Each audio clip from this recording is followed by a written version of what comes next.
Welcome to The Explainer. Have you ever just stopped and wondered how on earth our brains can learn a completely new language? It's pretty amazing.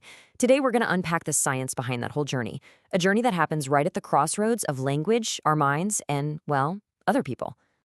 I mean, it really does feel like magic, right? You go from knowing absolutely nothing to actually speaking and understanding a whole new system of sounds and rules.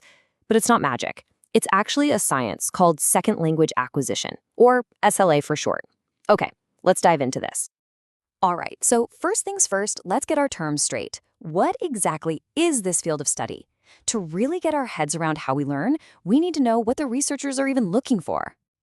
So SLA is the field that looks at how we learn any language after our first one. Doesn't matter if it's your second, third, or even fifth language. But here's the crucial point.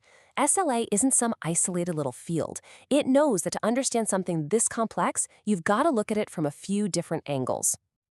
You can think of these as three different toolkits for understanding the same super complicated process.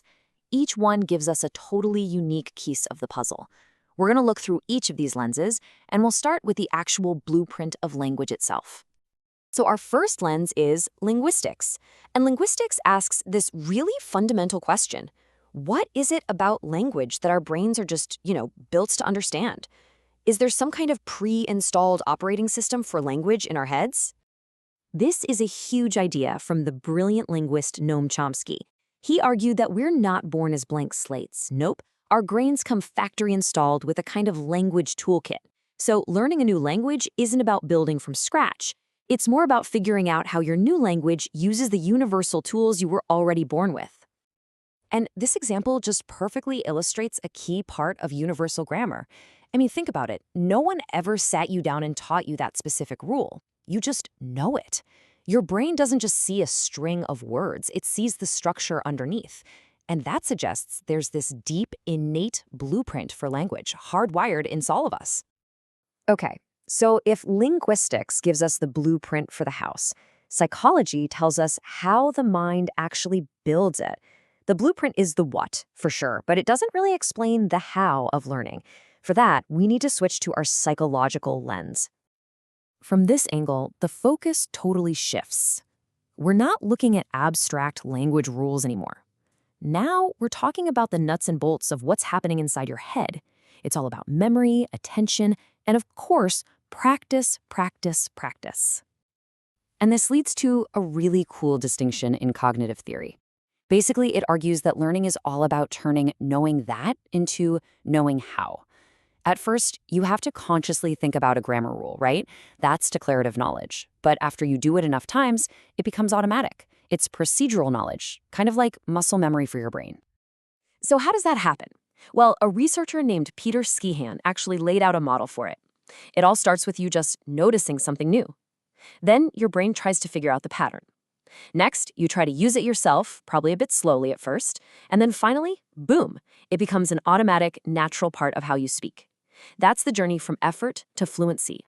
Okay, we have the brain's blueprint from linguistics. We have the mind's learning engine from psychology. But what about the world outside our own heads? We don't learn in a vacuum, right? We're social animals. And our third lens, the social one, shows us that language is learned with and through other people. Now, this quote from sociolinguistics really hits the nail on the head. Basically, what it's saying is that the language we actually use with each other, with all its variations and imperfections, is the engine of learning. Change happens because we interact. In other words, conversation isn't just practice, it's the whole dang learning ground itself. The psychologist Lev Vygotsky had this amazing idea. He argued that the real deep learning happens in this collaborative space he called the zone of proximal development. It's that sweet spot, the gap between what you can do all by yourself and what you could do with just a little bit of help. That's where the growth happens. And this is what that help actually looks like in the real world. These are the social tools we use to help each other learn, a lot of the time without even realizing it. We finish each other's sentences, we give little prompts, we explain things, or sometimes we just wait. Every single one of these is a tiny act of collaborative learning, helping someone get to that next level.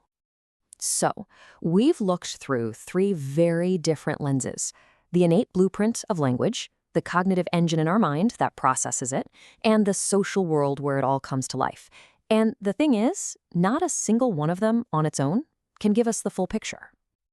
The reality is that SLA is this incredibly rich interdisciplinary science. It sits right at the intersection of all these fields, and it pulls insights from all three to build a complete picture of how we learn a language.